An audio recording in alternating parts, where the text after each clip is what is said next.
Most people spend their entire lives working for a piece of paper. I spent 2 years making sure that paper worked for me. You're looking at a man who nearly deleted the United States Treasury from a barn in rural Quebec. Imagine this. You are face down in the dirt. 12 federal agents have their boots on your neck and their barrels in your ear. They just found $1 million in your trunk. The Secret Service agent is vibrating with excitement, whispering that you're going to rot in a supermax cell for the next 60 years. And you're smiling. Not because you're crazy, but because you know something they don't. You know that the $1 million in your trunk is just the tip of a $250 million iceberg. And if they don't let you walk out of that room with a handshake and a pat on the back, you're going to melt the global economy from inside your cell. This isn't a story about a crime. This is a story about how I turned a cardboard box into a nuclear weapon pointed at the heart of Washington. My name is Frank Bourassa, and for 18 months, I was the most powerful central bank on Earth. I didn't start with a printing press. I started with a question. Why does everyone get caught? Think about it. Every counterfeiter in history follows the same pathetic script. They buy a high-end inkjet printer, they use some fancy resume paper from Staples, and they try to pass a $100 bill at a strip club or a gas station. Idiots. The $100 bill is the most scrutinized piece of paper in human history. If you hand someone a Benjamin, they look at it like it's a suspicious mole. They hold it to the light, they scratch the ink, they call their manager. But a 20 is invisible. A 20 is the tip you give a valet. It's the change for a pizza. It's the bill that flows through the American economy like blood through veins, fast, messy, and unnoticed. If you want to steal a fortune, you don't break into the vault. You become the air inside the vault. But I had a problem. The touch. You can fake the ink, you can fake the serial numbers, but you cannot fake the paper. Because US currency isn't paper at all. It's 75% cotton and 25% linen. It's fabric. It's manufactured by exactly one company on the planet, Crane Currency in Massachusetts. They've held the contract since 1879. The formula is a state secret. The facility is a fortress.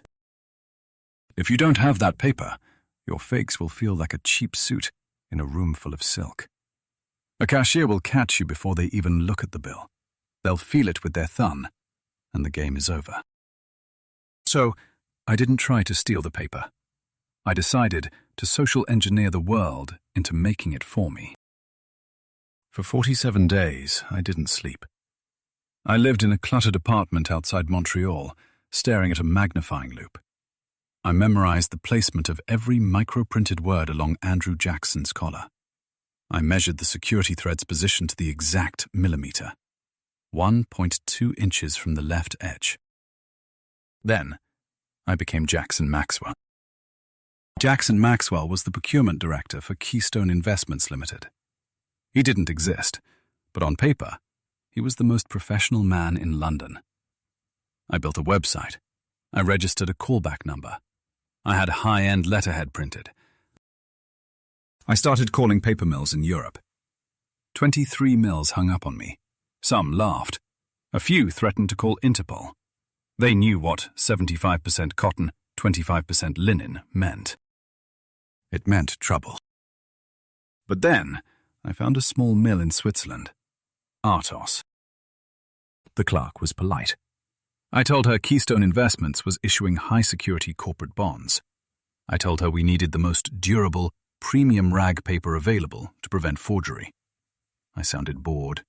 I sounded like a man who spent his days looking at spreadsheets, not a man who sold stolen car parts in Trois-Rivières. I fed them the specifications in pieces, one component at a time.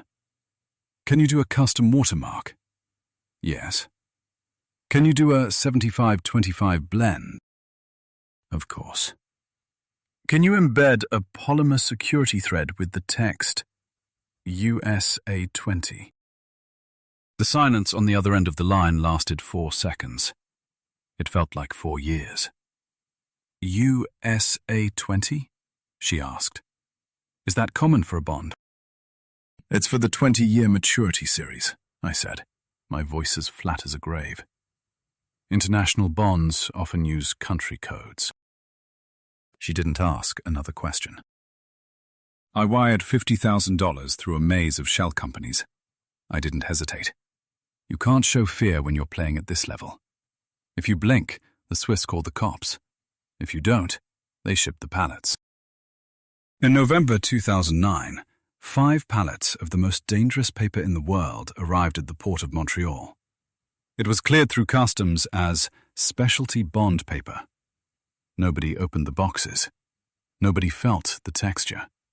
If they had, I'd be in a cage before the sun went down. I had the canvas. Now, I needed to paint. Observe the subject's environment. Bourassa chooses an abandoned barn on a 40-acre farm. This is tactical isolation. In criminal psychology, this is known as the fortress mentality. He isn't just hiding.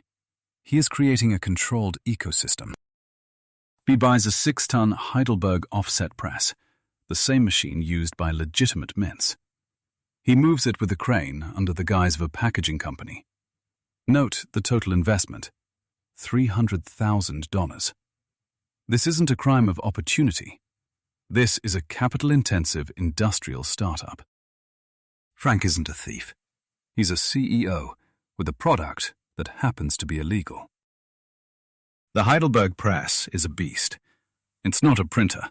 It's a 6-ton monster that breathes ink and fire. If you get one setting wrong, the output is trash. For 3 months, I lived in that barn. The noise was deafening. My neighbors thought I was running a sawmill. I wish I was. It would have been less stressful. I burned through $300,000 of my own savings. Every dollar I'd ever made stealing, selling, and scraping was now sitting in that barn. I had to master the color-shifting ink. The numeral in the lower right corner has to flip from copper to green.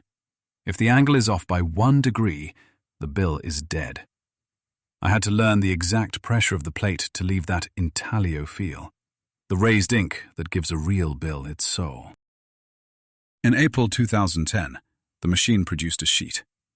I cut it. I held it. I ran it through an iodine detection pen. It passed. I put it under a UV lamp. The security thread glowed a perfect, haunting green.